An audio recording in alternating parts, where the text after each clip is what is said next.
Hola, bromios. ¿Qué tal, Will? ¿Cómo vamos? Pues muy bien, esto es la Waiting Room. Empezamos. Estreno. Eh, Eso, bueno, suele pasar, ¿no? Clásico. Saliendo un poco de embarazo porque es nuestro primer episodio y nunca hemos hecho esto antes, pero hacía falta, ¿no? Hacía falta el contenido de Waze en español para el mundo hispanohablante. Si esperamos a que lo haga alguien más, a que lo hagan otros, no va a pasar. O sea que nos vamos a tirar a esto y ya. y aquí estamos a la salida del BSF Bolonia. Estamos grabándolo aquí en Italia.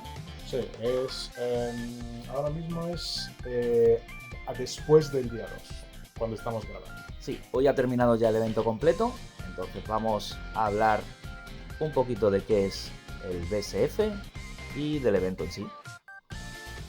Y bueno, como esto es un podcast para todo el mundo y hay mucha gente que puede haber empezado ahora, vamos a hablar primero de qué es un BSF, o mejor dicho, cómo son las temporadas competitivas de este juego.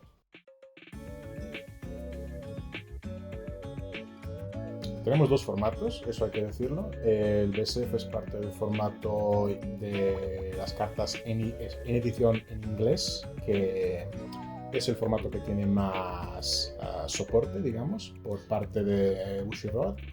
Y después tenemos el formato japonés. El formato japonés es más llevado aquí en Europa por voluntarios, se podría decir. Sí. Es el formato un poco más hardcore de los que empezamos hace ya más de 10 años algunos. Hay unos países donde se juega mucho Japón, pero lo que son las comunidades más jóvenes, como es por ejemplo en este momento la comunidad española, no lo llevan mucho. En Holanda tampoco juegan mucho, por ejemplo, pero vamos, que se empezó con eso y ahora en inglés está mucho más fuerte porque, bueno, por el trabajo que hizo Bushiroad más que nada. Entonces, ¿qué tenemos en la temporada? Aquí nos vamos a referir ahora mismo a la versión en inglés del juego. Tenemos en una temporada competitiva que empieza la nueva temporada competitiva, Sí, desde de hecho, 25-26. Tenemos primero los BSF, que son los Summerfest, antes se llamaban Springfest, y son torneos como para divertirse, son torneos por equipos más relajados. que tienen unos premios menores y se juegan en equipos de 3 contra 3. Tú vas con tu equipo de 3 amigos y os enfrentáis 1 a 1 contra oponentes que tengan otro equipo que haya llegado. Y el equipo que gana 2 partidas es el que gana la ronda. Entonces es un torneo divertido porque vas con amigos y bueno, te puedes pasar el día entero quejándote de lo mal que te va mientras el resto te van carrileando. Sí, mal o bien que te vaya, lo vas a pasar bien y es por parte de los organizadores del torneo y del equipo de árbitros también.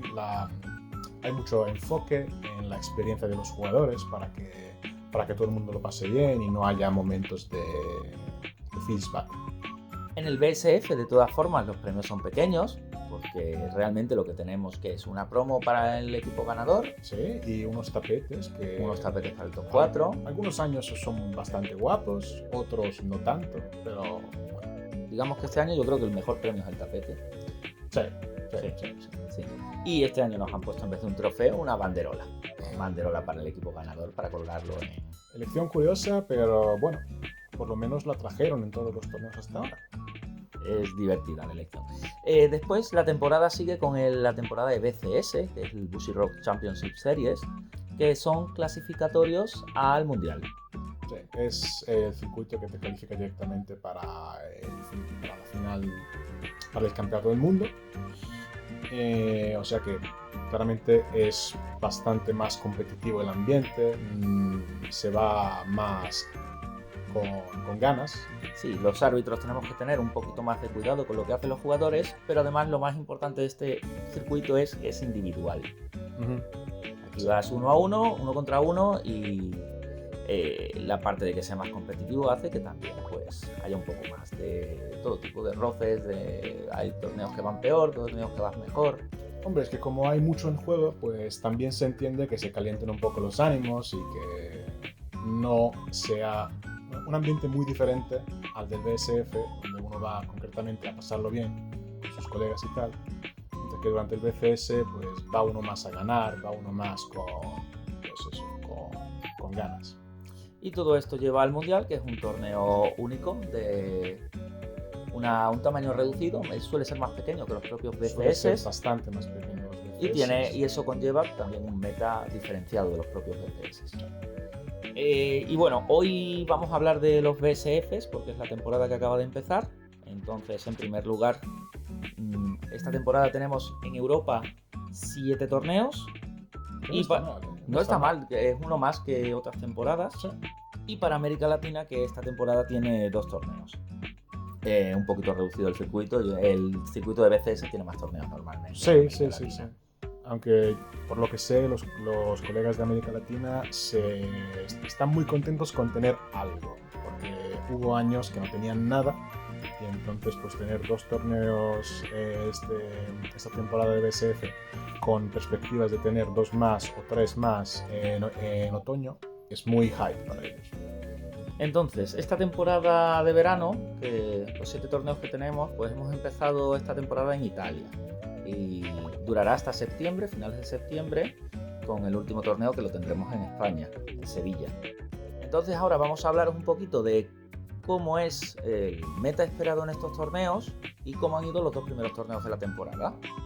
Se podría hablar un poquito del meta que nos esperamos para esta temporada, ya que acaba de salir el tier list de la comunidad realizado por Kilua y todo aquel que quiso participar a través del Discord internacional.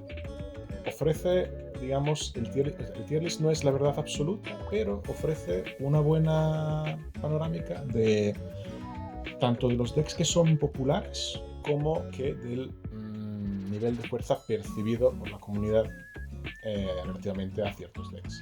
Realmente este tier list es bastante útil en la temporada de Springfest porque los equipos hay mucha gente que tiende a fijarse en qué es lo que aparece en el tier list o que como tienen este tipo de pensamiento general de cómo funciona el tier list, tienen a elegir mazos que aparecen aquí y que estén en la parte alta. Entonces te da una cierta idea de cuál va a ser el porcentaje o la cantidad de personas que puedes encontrarte que utilizan esos mazos. Después sabiendo que tenemos ciertas particularidades en cada región de Europa, porque hay sets baneados o no. Sí, bueno, en Europa tenemos casi formato propio en algunos países realmente.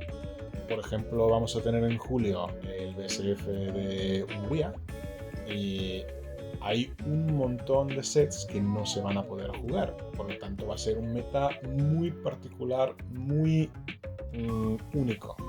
Esto hace que si tú tienes en este tier list y te vas a la hora de decir me voy a encontrar con estos mazos en el formato, una vez hayas descartado los que te imagines que no vengan por la región en la que vives, sabes contra qué te tienes que enfrentar. Y es una forma de prepararte y elegir tus picks de mazos. Pero bueno, a eso vamos después. Vamos a ver primero qué es lo que creemos que se pueden encontrar o qué es lo que creía la comunidad que te puedes encontrar en estos torneos.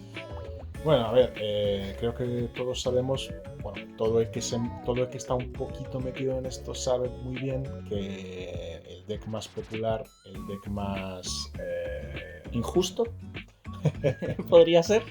Podría ser. Bueno, es Aobuta.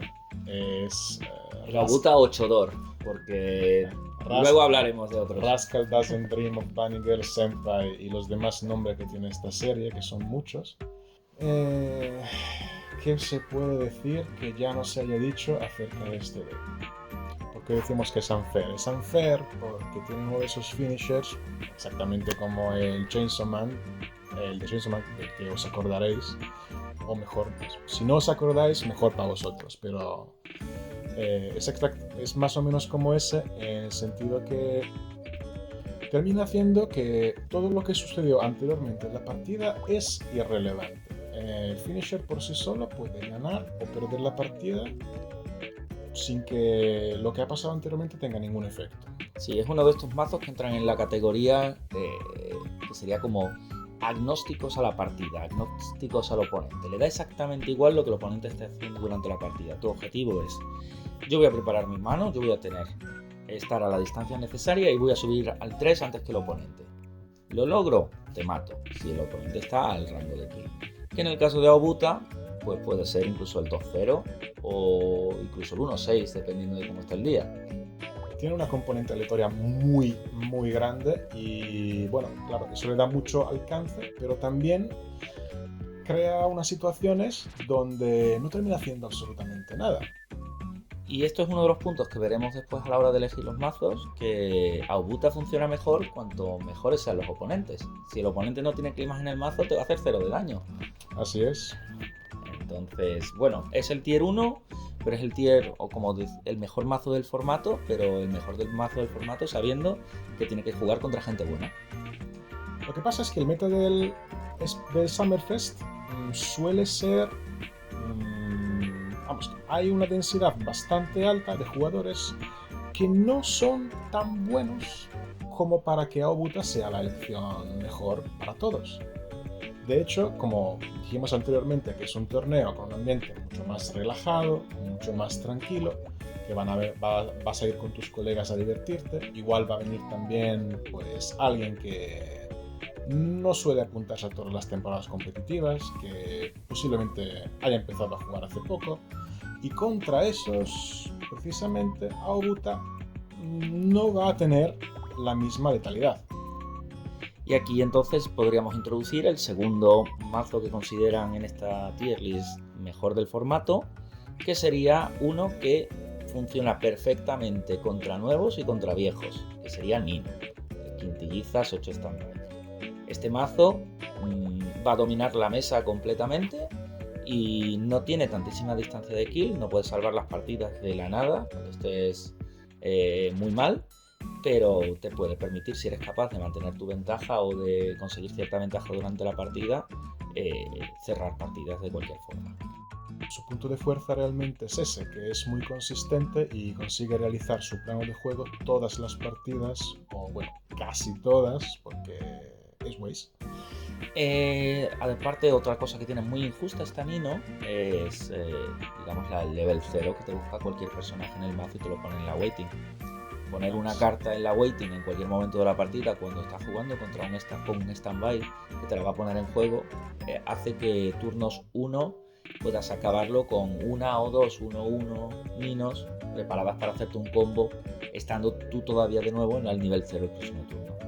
Además, bueno, tiene dos diferentes opciones, las dos muy buenas de 1-1 que puedes sacar en turno 0, que son la del combo, que bueno, es un combo en reverse, y si no, tiene una 1-1 de esas que no puede ser reverseada si el personaje que se encuentra enfrente es un coste 0, que contra algunos decks es que es invencible literalmente, hasta nivel 2 por lo menos.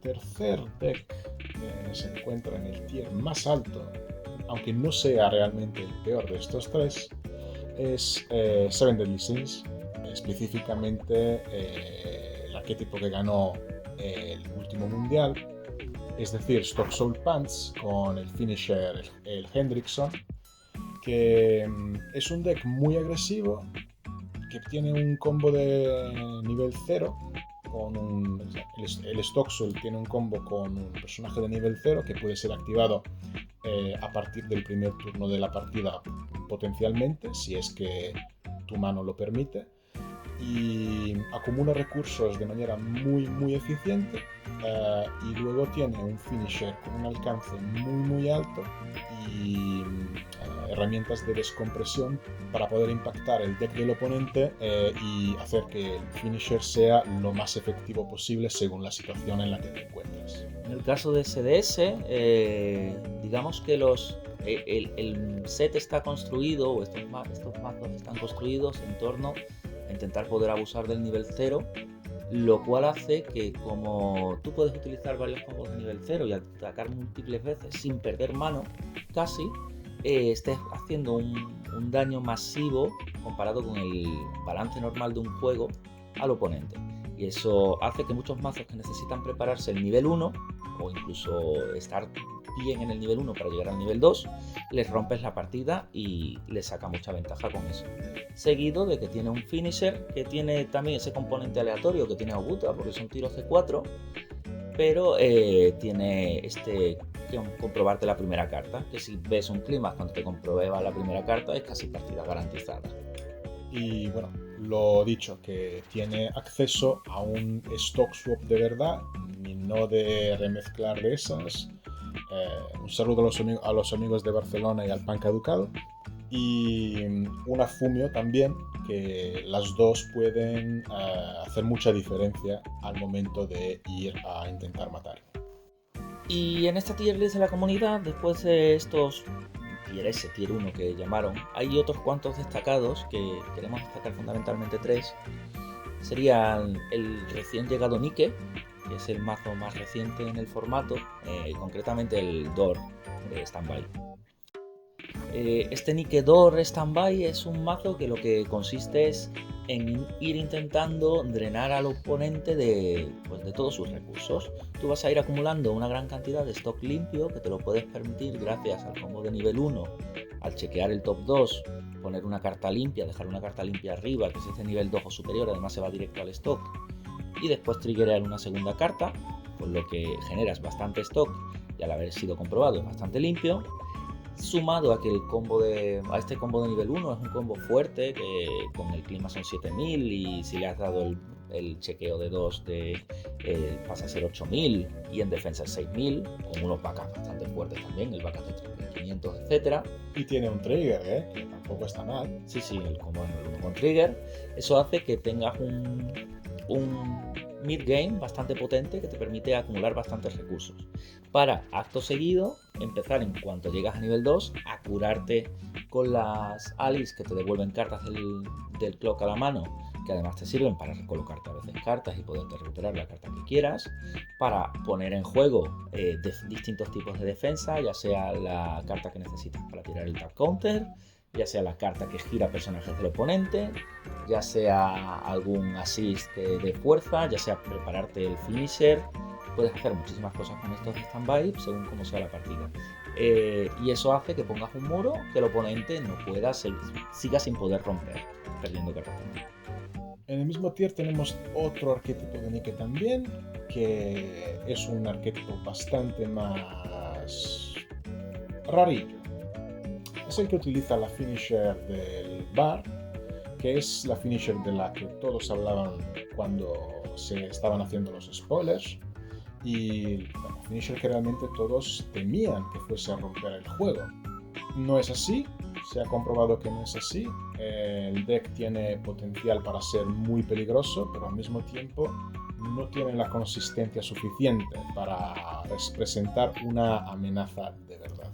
Vuelve a ser un mazo de estos de muchísimo alcance, con un combo en el último turno que te puede subir desde el 1-6 hasta el 4 sin ningún problema, porque empiezas a chequear, tú tienes que chequear clímax, esos clímax si te lo cancelan te empiezan a pegar muchos tiros, que son tiros grandes. Pero es que es eso, te vas quitando tú mismo los clímaxes, por lo tanto es all in or nothing. O sea, o bien el oponente se muere en ese turno precisamente, o puede ser recogiendo.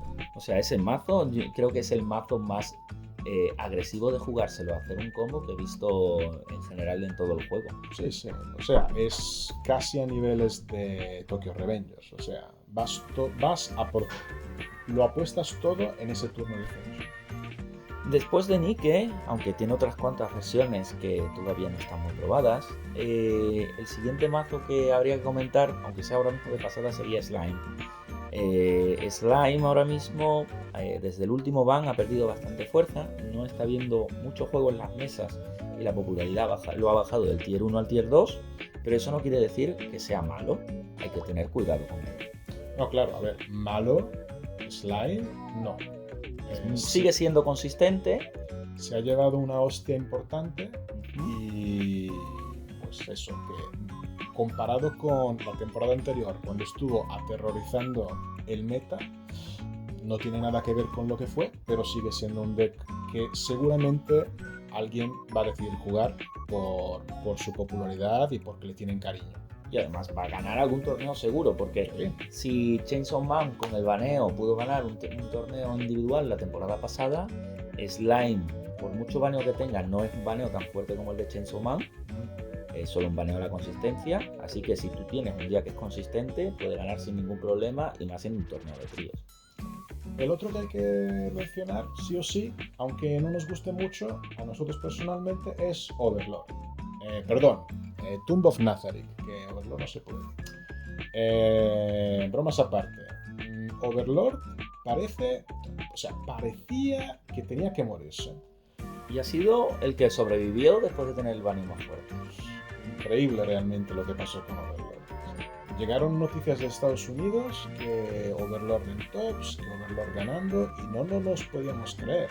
Pero si miras un poco las listas que han ganado de Overlord desde el baneo, realmente lo que han optado es por volver a un juego más básico de Waze, pasar del antiguo Overlord que utilizaba todos los recursos para subirse lo antes posible a nivel 2 y empezar a hacer combos, y en lugar de lupear tantos combos de nivel 2, pues aprovechar un poco más los recursos a nivel 0 y a nivel 1.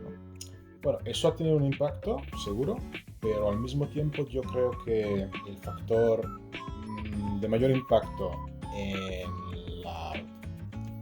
en el hecho de que ahora Overlord está bastante mejor posicionado de como estaba, es que han cambiado los decks a los que se enfrentan. O sea, Claro, si no te enfrentas a Slime, el peor matchup de Overlord, que era Slime, ya no es lo que era, y Nino, en cambio, que es, por ejemplo, es uno de los decks ahora mismo más populares, contra Nino precisamente Overlord tiene una partida bastante fácil, y eso hace que esté bastante mejor posicionado.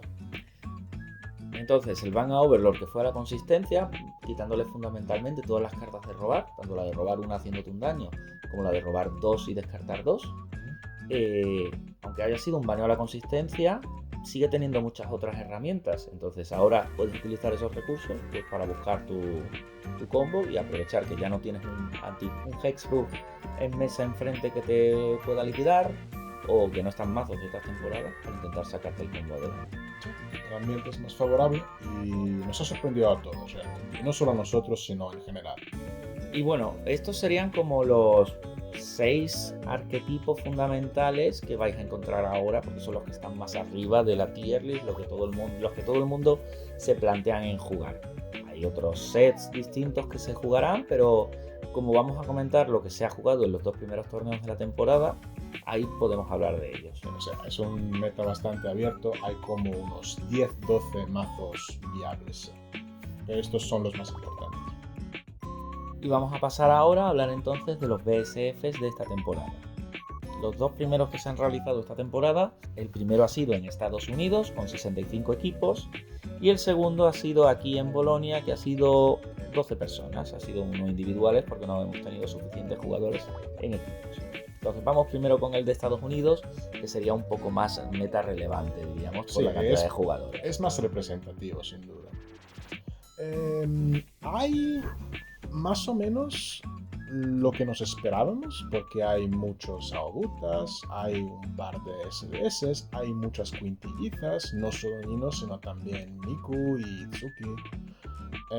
Pero también hay alguna sorpresa, porque yo realmente no me esperaba ver a Ruby en segundo puesto. No porque Ruby sea malo, sino porque no es muy querido, no es muy popular. La verdad es que Ruby se está poniendo otra vez de moda, porque se están empezando a ver bastante, yo creo, por algunos sitios. Al final el combo de nivel 1, que lo puedes poner en cualquier personaje y con hacer reverse te consigue cartas, y ponérselo a una bomba es una cosa muy eficiente al final. Desde luego, o sea, necesitas un solo reverse para tener 3 o más searches en el mazo, que está. O sea, no es malo, simplemente no creo que sea un deck muy popular, no lo ves tanto por ahí. Eso es. Decir también que el combo de nivel 3 es potente, porque al final tú tienes 2. Ha mejorado mucho. Sí, ha mejorado mucho con el Booster. Tienes 2 instancias de Clock Kick más tiro de 3. ¿No? Más luego... después, puedes tener 1 o 2 instancias de tiros de 1. O si no, un restand normalito. Y restands, claro, y al menos 3 ataques como mínimo. Es muy modular, por lo tanto, según lo vas viendo cómo se desarrolla, según resuelves los diferentes efectos, pues puedes decidir qué vas a hacer, cómo vas a seguir pegando. Y además es un mazo que acumula cartas en la memoria, lo cual le da una compresión extra. Tiene algunas herramientillas, porque tiene el Fumio y el No tiene Fumio, sino tiene Shuffle Back. Ah, vale, sí. Y tiene Stock Swap. Eso es. Entonces, tiene un poquito de todo y es un juego, yo creo que es un mazo bastante técnico realmente. Es un mazo que jugadores buenos lo pueden aprovechar bastante bien. Por ejemplo, hemos visto la temporada pasada a Ian Zhang, que es un jugador conocido, fue el caster del Mundial, jugando Ruby precisamente en el torneo en casa. Sí, en Holanda. En Países Bajos. Sí, ese torneo de Zwolle llegó a la final y perdió la final con Ruby. Sí. Y además no la perdió de forma muy ajustada.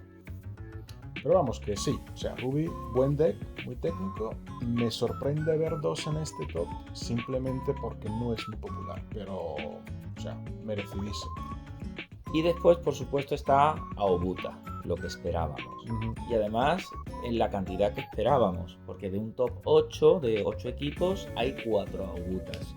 Y este es el primer torneo de la temporada, lo cual a mí me recuerda bastante a cómo empezó la temporada pasada de BSFs, cuando era todavía primavera, que tuvimos pues 4 o 5 Akis. Y siendo un finisher que es igual que Aki, empezando así de fuerte, nos podemos esperar una temporada parecida. Sí, no me extrañaría nada si Aobuta terminase con una performance similar a la que tuvo aquí la temporada pasada. Espero que no, porque fue horrible. Esa temporada fue horrible y yo creo que antes de tener una temporada así tendremos una banlist cargándose a Aobuta a mitad de temporada si es necesario. Ojalá. Sí, porque es una carta, es un mazo que realmente no tiene sentido estar libre así. Mira, yo creo que el jugador de Aobuta se lo tiene que curar un poco más. Sí, es más difícil que Aki. Porque era... Aki te lo daba todo. Tú jugabas un Aki que te cogía el segundo Aki, que te cogía la Power, que te buscaba 3 cartas en el mazo. No, perdón, te buscaba 4 cartas en el mazo, te comprimía el mazo, digamos que era bastante fácil de hacer. Era una experiencia de juego realmente miserable, simplemente porque tanto que seas tú el jugador de Chainsaw Man o que te enfrentes a él, terminas ganando o perdiendo las partidas sin saber exactamente qué ha pasado y por qué. De hecho, la mejor forma de jugar contra esos mazos era no tener climas en el mazo. Si estás al 2-0 y no tienes ningún clima en el mazo, no te puede matar. El Big Brain Play, así llamado. Big Brain Play, correcto. Y aparte de esto, pues bueno, las quintillizas, que ya sabemos cuál es la peor quintilliza tras este primer torneo de la temporada, porque tenemos en el top una Miku, una Nino, una Itsuki incluso y una Yotsuba. ¿Cuál Entonces, falta? Pues chica, peor quintilliza. Bueno, la otra sorpresa relativa, digamos, es Fate Grand Order, pero bueno, Fate Grand Order y Kobayashi Dragon Maid. Pero bueno, esas son las típicas anomalías de la temporada. Sí, un Summerfest por equipo. Un Summerfest por equipo va a tener siempre elecciones raras y mazos raros en el top. O sea, recordamos un Haruji, por ejemplo, ¿no? Un Haruji Logoraizon. Hace 2 años, un servidor con 2 colegas se metió en un top en un torneo de estos jugando Kill la Kill, Haruji y Logoraizon. No se lo creía nadie, pero pasó. Y es que este tipo de historias siempre se ven. En estos torneos de tríos a veces pasan cosas que no deberían pasar, pero es parte del encanto. Y luego veremos un poco de esto de los tríos, pero claro, no solo es parte del encanto, sino que puede ser una estrategia coger mazos que los oponentes no saben lo que hacen. A ver, sí, sin duda. Cuando llegas a un torneo jugando algo que tus oponentes están leyendo cada carta que les pones en la mano, eso muchas veces te da una ventaja que es difícil de cuantificar. Y bueno, después de Long Beach, este fin de semana, el 31 de mayo, hemos tenido Bolonia en Italia, que fueron 12 jugadores y el top, pues aunque digamos que no es muy representativo por ser un torneo muy pequeño, en realidad el top es gran parte de lo que esperamos en un top. Porque Sí. en primera posición tenemos un Nike Door Standby y en segunda posición tenemos un Aobuta. 8 puertas, normalito. Y luego tenemos en tercera posición Frieren, que también es un deck que, aunque no lo mencionamos hasta ahora, también es un deck esperado, un deck Sí, muy popular y muy querido. hace resultados y aparte tiene un finisher igual que Hendrickson, son Sí. tiros de 4. Sí, No tiene la facilidad de Hendrickson de encontrar clímax y tirártelos a la basura, pero por el otro lado es gratuito de hacer, es un finisher que lo haces gratis, Sí, porque sí, no sí, necesitas sí. nada que preparar, todo te lo haces en el momento. Y este torneo también ha tenido su sorpresa, porque en cuarta posición sale Love Live Sunshine, que mira, hace años que no veía yo un top de Sunshine en inglés, hace años realmente.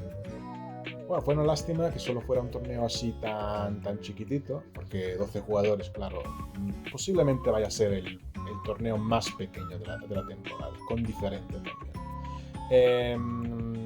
Simplemente hubo unas dificultades logísticas, cambiaron la location. O sea, es una nueva location que se estrenó esta temporada, no se habían hecho todavía eventos de Waze aquí. Y bueno, pues pasó, pero Además, ser la primera de la temporada cuesta porque se anunció hace no mucho, sí, no estaban los vuelos baratos, coincidía con varios eventos, digamos que era un poco complejo. sí. Próximos, yo creo que el resto de torneos en Europa serán un poquito más grandes. No, sin duda. Y el último tema en el que queríamos hablar en este primer episodio, que nos hemos metido muy de fondo a todos, sería qué es lo que buscaríamos o qué es lo que utilizaríamos para elegir cuál es el mazo que queremos jugar en un Spring Fest.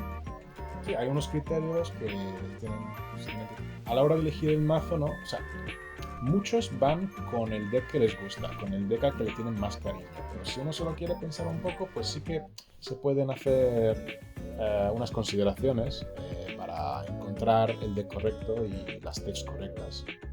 Y bueno, como decíamos antes, pues una de las primeras cosas que puedes utilizar es mirar cuál ha sido la tier list de la comunidad, qué es lo que quiere la gente jugar. Incluso en la tier de la comunidad tienes un Excel en el que puedes desglosar por países, por regiones. Puedes utilizar esas regiones para saber qué es lo que le gusta a esa región, si tienes puntos, datos de esa región. Y en base a eso construirte un poco la idea de qué es lo que en principio deberías encontrarte como en abundancia en el torneo, sabiendo que la regla fundamental de este torneo de tríos es que ningún jugador del equipo puede repetir un set. Sí, eso es una diferencia, por ejemplo, con los tríos como los manejan en Japón, donde si tú y yo estamos en el mismo equipo y jugamos el mismo título, eso está permitido mientras que no utilicemos ninguna carta en los dos decks. Entonces la primera recomendación sería utilizar una lista de la comunidad o buscar un poco los datos, pensar qué son los mazos a lo que te vas a encontrar y con eso decir, pues entre los mazos que yo soy capaz de manejar, cuál es el que me parece, cuáles son los que me parecen mejores para el equipo. Y bueno, la segunda recomendación sería pues elegir un mazo que no dependa excesivamente de lo que esté jugando tu oponente. Ejemplo concreto es, si te planteas jugar a Obuta, ten en cuenta que cuanto peor tu oponente sea como jugador, o sea, cuanto menos, cuanto inferior sea su nivel, peor va a ser la performance de tu finisher, porque Mai, exactamente como aquí, es mejor cuando te enfrentas a alguien que juega bien. Y cuando el meta está muy abierto, una de las ideas que puedes tomar es utilizar mazos que tengan mucho tipo de respuestas o intentar ampliar, llevar un abanico amplio de respuestas y formas de recoger esas respuestas de la waiting room o de donde sea que puedas utilizar. Y por ejemplo, HoloLive sabemos que tiene un carpool muy grande y tiene respuestas prácticamente a todo. O sea, si montas el mazo bien con HoloLive, realmente vas a tener herramientas para resolver cualquier tipo de situación. Y eso puede ser muy valioso cuando vas a un torneo y donde te esperas que haya unos decks un poco raros, porque el formato tiene algunas limitaciones particulares o no sé qué. Otros mazos para un meta que necesite toolbox, pues puedes encontrarte Slime, que tiene una toolbox bastante amplia y tiene muchos recursos. Y es el único deck en este meta que tiene el Stock Swap en nivel 0. Exacto. Nike, que tiene también muchísimos toolbox ahora mismo, aunque no tenga Stock Swap. Tiene Fumio, pero te puede mandar cartas al top del mazo cada vez que te mata. Tiene muchos healers, tiene Tap Counter, tiene más 6 Soul de varios tipos, un Anti-Change de nivel 1, tiene muchas cosas. SDS, que también tiene una gran toolbox, que es una de las principales ventajas que tiene SDS, que no solo tiene una toolbox, sino que la puede coger como quiera. Y es un deck también que quiere jugar muchos niveles ceros, porque quiere jugar muy agresivo, por lo tanto tiene un montón de slots libres para meter cositas. Y la recomendación así como especial de toolbox pues sería Bocchi de Rock, que tiene tiene el anti-trade, tiene un healer que es gratuito. Sí, es el único deck con un healer gratis. Tiene el healer gratis, después tiene el Free Fresh gratuito también, el backup de Free Fresh gratuito. Su finisher es como Marine en Hololive, entonces es también muy barato. Es un mazo tipo Frieren, que es bastante barato de montar. Frieren también tiene bastantes toolbox. Sí. Son mazos que puedes utilizar en este tipo de metas muy abiertos. Por lo contrario, si te esperas un torneo muy pequeño, posiblemente al que acudan jugadores que sabes que son competitivos y que vienen con decks muy tuneados, muy preparados, pues entonces puedes apostar por un deck muy high roll, como puede ser el Nike con el Finisher Bar del que hablamos anteriormente, puede ser Overlord o Tokyo Revengers, que son decks que tienen un gameplay muy particular, que van a ser eficaces en el momento en que uno no se los espera y que vamos, cuando te toca el día bueno eres imparable. Sí, mazos que dependan un poco más de la suerte, porque o tienes un día muy malo o tienes un día muy bueno. Pero si juegas un mazo de eso, atente a que puede empezar el día mal y después estás luchando contra ti mismo. Bueno, en un torneo de team, eso hay que decirlo. Cuando juegas en equipo, eso de jugar contra ti mismo es menos impactante, porque igual tus compis consiguen sacarle el partido por los pelos y por mucho que tu propio mazo te escupa en la cara, puedes llegar a clasificarte. Eso ha pasado el año pasado, ¿no? En Estados Unidos un par de veces, que llegaron noticias de que se metió a tops con 2-7 de récord personal. Bueno, para como mención de esta temporada ya se la puede llevar Kelua, como mención de esta temporada se la puede llevar ya Shizukats, que entró en el top con un 4, ganaron el torneo haciéndose un 4-6 con Aobuta, porque Aobuta en un torneo de tríos pues tiene mucho riesgo y se hizo un 4-6. Sí. Pero los compañeros de equipo pues se hicieron un 8-2 cada uno y para casa se llevaron el torneo. Bueno, no ganaron como los cuartos. Yo creo que fueron los ganadores. Sí, porque era Miku. Qué locura, oye, ganar así con 4-6. El tuit pidiendo perdón fue muy bueno. Y bueno, yo creo que ya llevamos bastantes minutos para un primer episodio para el que nos acabamos de presentar. En el próximo episodio, Bromios os contará por qué nos llamamos La Waiting. No hagas spoilers, que lo dejamos para el siguiente, hemos dicho. Pero sí, ha sido nuestro estreno.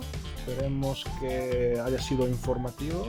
Y si tenéis alguna sugerencia de contenido que os interesaría, que algún tema que os interesaría que discutiéramos, secciones nuevas, si tenéis alguna idea, ahora mismo estamos abiertos a todo. Sí, esto está muy en porvenir, muy en work in progress, por lo tanto, encantados de hablarlo con cualquiera. Este ha sido nuestro programa desde Bolonia y la semana que viene desde Múnich. Ya nos veremos otra vez en la Wake.